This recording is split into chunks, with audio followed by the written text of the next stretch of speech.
মন্ত্ৰী কেশৱ মহন্তক পহু খেলা দিছে আজিৰ দিনটোত বন্যাক্ৰান্তৰ ৰুখত পৰিছে মন্ত্ৰী কেশৱ মহন্ত মন্ত্ৰী কেশৱ মহন্তই বন্যাক্ৰান্তক বুজাব গৈছিলে কিন্তু ৰাইজে বুজনি নললে মন্ত্ৰীগৰাকীৰ আৰু অৱশেষত মন্ত্ৰীগৰাকী তৰ্কাতৰ্কিটো লিপ্ত হৈছে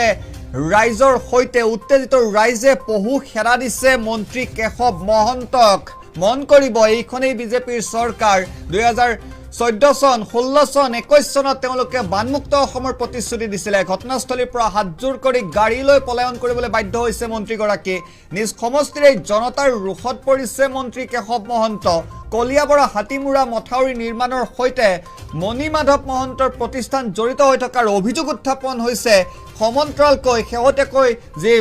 পুনৰ নিৰ্মাণ কাৰ্য আছিল সেই পুনৰ নিৰ্মাণৰ ক্ষেত্ৰতো তেওঁৰ ঘনিষ্ঠ জড়িত হৈ থকাৰ অভিযোগ উত্থাপন হৈছিল কলিয়াবৰা হাতিমুৰা মথাউৰি ভঙাৰ পাছতে প্ৰতিবাদ কৰিছিল একাংশ বন্যাক্ৰান্ত ইয়াক বুজনি দিবলৈ গৈছিল কিন্তু নিজ সমষ্টিৰ ৰাইজৰ এই বিক্ষোভৰ মুখামুখি হৈছে সমষ্টিৰ ৰাইজে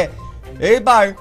জনপ্ৰতিনিধিগৰাকীক নিজৰ ক্ষোভ দেখুৱাইছে বন্যাক্ৰান্তই এইবাৰ ক্ষোভ দেখুৱাইছে বন্যাক্ৰান্তৰ ৰুখত পৰিছে মন্ত্ৰীগৰাকী এনেদৰে পহু খেলা দিয়া হৈছে মন্ত্ৰীগৰাকীক কলিয়াবৰৰ পৰা কলিয়াবৰত একাংশই প্ৰতিবাদ সাব্যস্ত কৰিছিলে আজিৰ দিনটোত তেওঁলোকক বুজাবলৈ গৈছিলে মন্ত্ৰীগৰাকীয়ে কিন্তু মন্ত্ৰীৰ বুজনি তেওঁলোকে সন্তুষ্ট নহল মন্ত্ৰীগৰাকীক অৱশেষত খেদি পঠিয়ালে সেই স্থানৰ পৰা এয়া জনপ্ৰতিনিধি তেওঁলোকে সময়ত তেওঁলোকে প্ৰতিশ্ৰুতি দিয়ে বানমুক্ত কৰাৰ কিন্তু প্ৰত্যেকবাৰে যেতিয়া বাৰিষা আহে বানে সংঘাৰী ৰূপ ধাৰণ কৰে এয়া কেৱল কলিয়াবৰৰ দৃশ্য নহয় এই দুখ কেৱল কলিয়াবৰৰ নহয় সমগ্ৰ অসমৰ একেই দুখ একেই দুৰ্দশা সমগ্ৰ অসমক বানমুক্ত কৰাৰ প্ৰতিশ্ৰুতি দি শাসনলৈ অহা এইখন বিজেপিৰ চৰকাৰৰ দিনত বিগত